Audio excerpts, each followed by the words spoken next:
up mga ka-sweet life? Ako ang inyong Lola Cherry Red kung saan ay mahilig sa laugh-laughangan. Wow!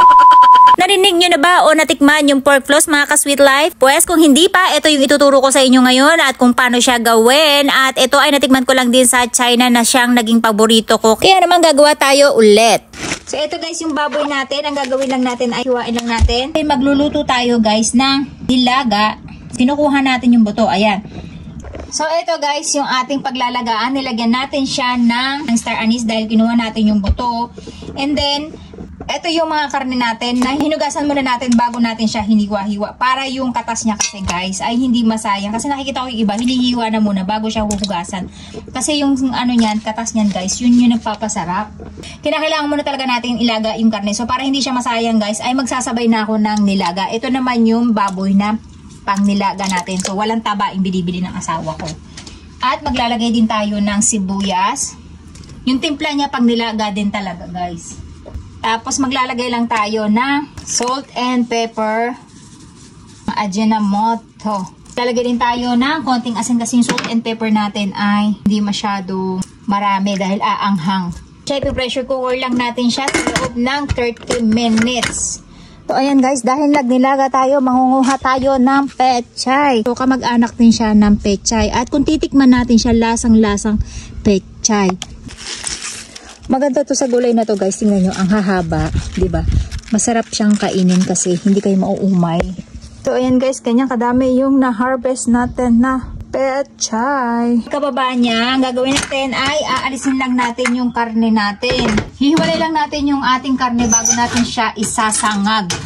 Kakain muna yung lola nyo dito sa pinagnalagaan natin. So ito yung ating karne na gagawin. Pipili tayo guys yung walang taba dapat. Ayan, wala siyang taba. Ito guys, yung mga gagawin nating pork floss. Tatakpan lang natin habang ako ay kakain muna gamit itong ating nilaga. So, kukunin natin guys yung sibuyas. Kasi ayaw ng asawa ko nakikita yung sibuyas. Alam nyo ba? Hindi na ako naglalagay ng patatas. Kasi hindi ako kumakain ng patatas guys.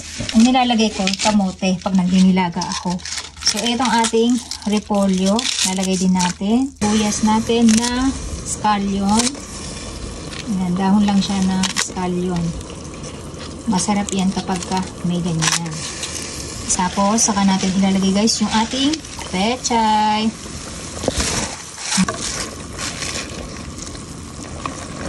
Ayan guys, itadakimasu. At eto na yung ating nilaga. Tadakimasu. Ang sarap ng pechay natin. Okay.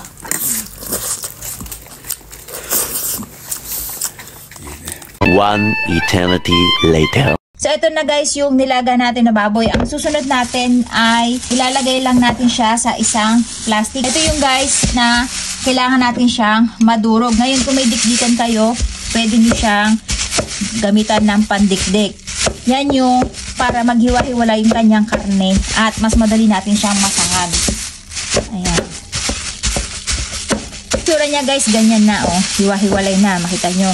At nga pala guys, dapat sa paggawa nito wala kayong kasamang taba o kaya tatanggalin nyo yung kanyang taba. So guys, ang gagawin naman natin ay yung pinaka-sauce ng ating gagawing pork floss. So ayan, mangangailangan lang tayo ng toyo. And then maglalagay lang tayo ng mirin. Ito yung rice wine nila na parang manamis-namis. Alcohol siya eh. Ayan. Pepper. At maglalagay rin tayo ng 2 kutsarang asukal. Ayan. Masarap kasi siya kung manamis-namis siya.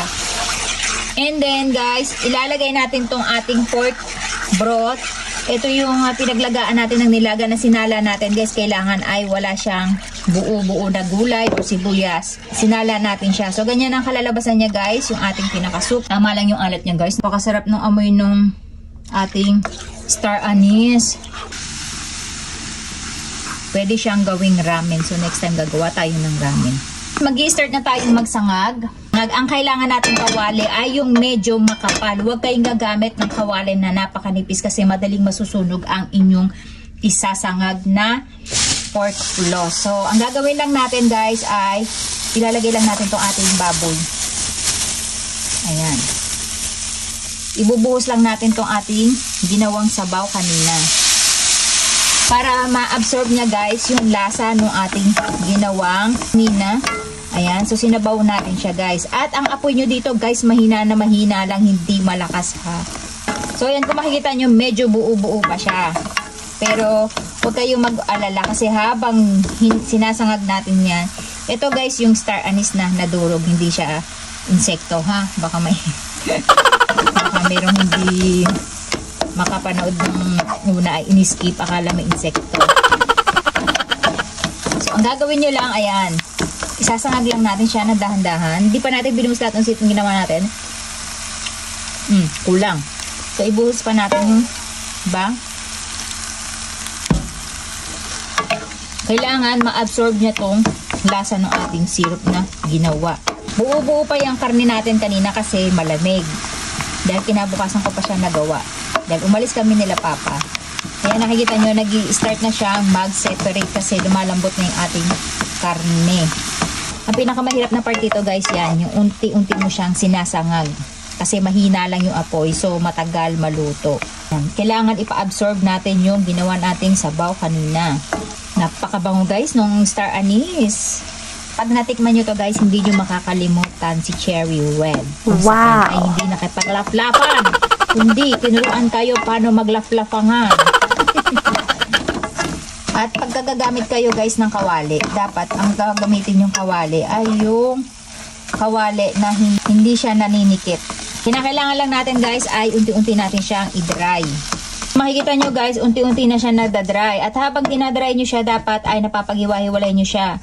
Lalo na kung matamis yung gagawin nyo guys kasi magkakaramelize yung asukal. Possible na magbuo-buo sila. Kaya ang pagsasangag dyan ay kailangan ninyo ng 2 sandok at bubuhagagin nyo siya. Nakatulad neto.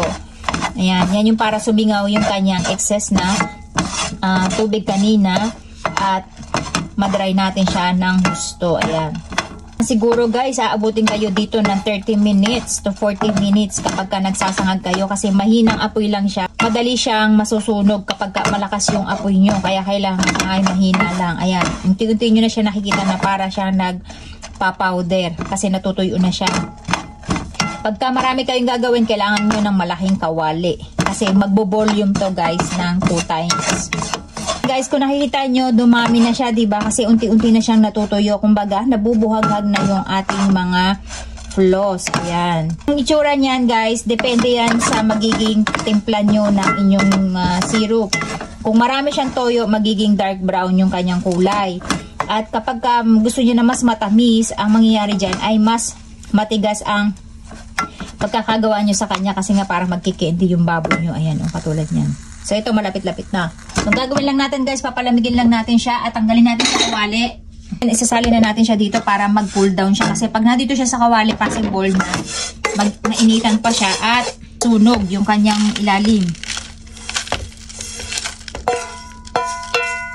Umami siya kanina. Yung konti natin na ganito, ayan, ito na siya ngayon. At medyo buhaghag lang natin para sumingaw pa yung kanyang init na natitira. Huwag natin kaagad tatakman para yung moist ay lumabas pa. So, ayan guys, at magtatry tayo mag-bake ng tinapay. And maglalagay tayo ng ating mayonnaise. Pasaka natin ibubudbud tong ating floss sa ibabaw.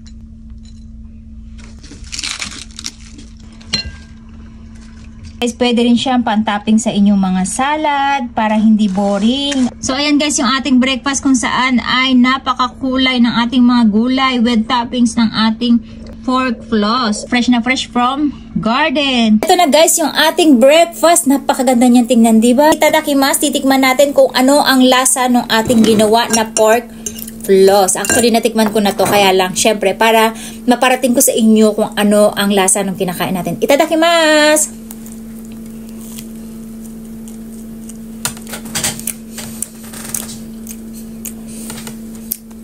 Namiss ko to, besh. Yung amoy nung ating star anise, guys, napakasarap. At the same time, yung lasa ng baboy natin, guys, nag-match talaga.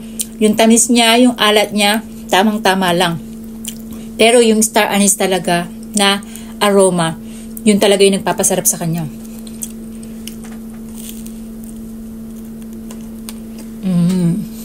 Ang kwento talaga nito guys, nagpunta kami ng China ni Papa. Nag-travel kami for 1 month. Sa isang lugar, ang pinupuntahan namin, kailangan 2 araw lang kami. Makalipat kami ng susunod na lugar. Hindi ko matandaan kung sa Guangzhou siya, sa Xiamen siya. Ay, may nakainan kami ng donut shop na malapit sa hotel namin. Tapat lang siya actually. And then, bumili kami ni Papa. Guys, napakasarap ng mga donut nila ron. As in, hindi ko makalimutan hanggang ngayon. Siguro kung mga 12 years na yun guys, na nakaraan. Pero hanggang ngayon, tignan nyo, hindi ko nakakalimutan yung pangalan ng shop nila. Lozy Donuts. Ang sasarap ng mga donuts nila doon. And then, isa to sa mga natikman ko. Kaya, ang ginawa namin ni Papa, dapat 2 days lang kami doon. Nagpa-extend kami ng 4 days to 5 days yata. Dahil lang hindi ko makalimutan yung donut nila. So, araw-araw gusto ko siyang kainin. Ganun talaga ako na-addict sa kanya. Kaya nung napunta kami ng Hong Kong ni Papa, tsaka nung nag-Taiwan ako kasama yung mga kaibigan ko, hinanap ko talaga to pampasalubong kasi the best. Makikita nyo siya sa mga airport guys. Minsan may nagbebenta doon ng mga pampasalubong. Pork floss. Napakasarap niya talaga. Alam ko may nagtitinda na rin nito sa Binondo. Kasi Chinese food talaga siya. Ang sarap niyang ipalaman. And then yung salad natin, tomato, garlic, ang flavor niya. Natutuwa na ito si Papa. Kasi may pan-toppings na siya sa kanyang mga salad. Araw-araw kasi kami nagsasalad guys. Kaya hindi kami pwedeng walang lettuce.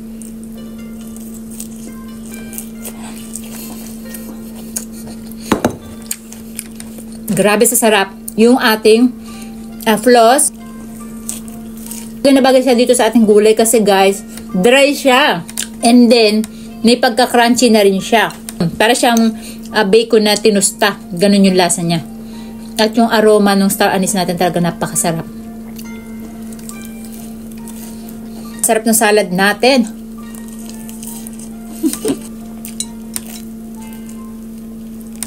Siyempre, hindi mawawala yung kape natin guys. Kakain ko na lang kayo at patawarin nyo ako dun sa mga matatakam ulit.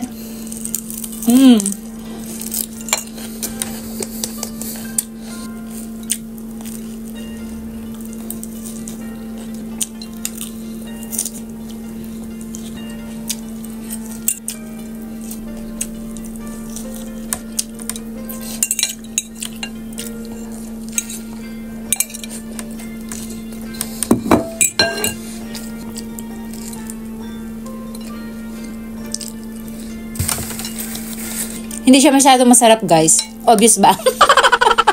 Tapos ito naman yung version ng ating onigiri kung saan guys ay pwede natin siyang gamitin. Ayan. At damihan natin.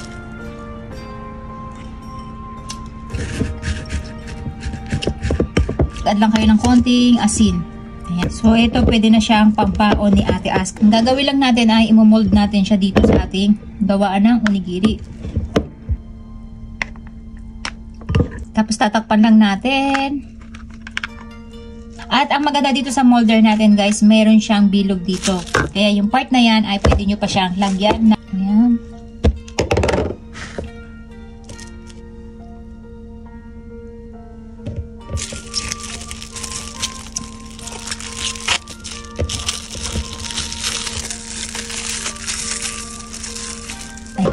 So ito na guys yung ating instant onigiri kung saan ay may pang merienda na si Akari at si Ate Aska. Every time nagugutom sila, ang dali niyang i-prepare, diba?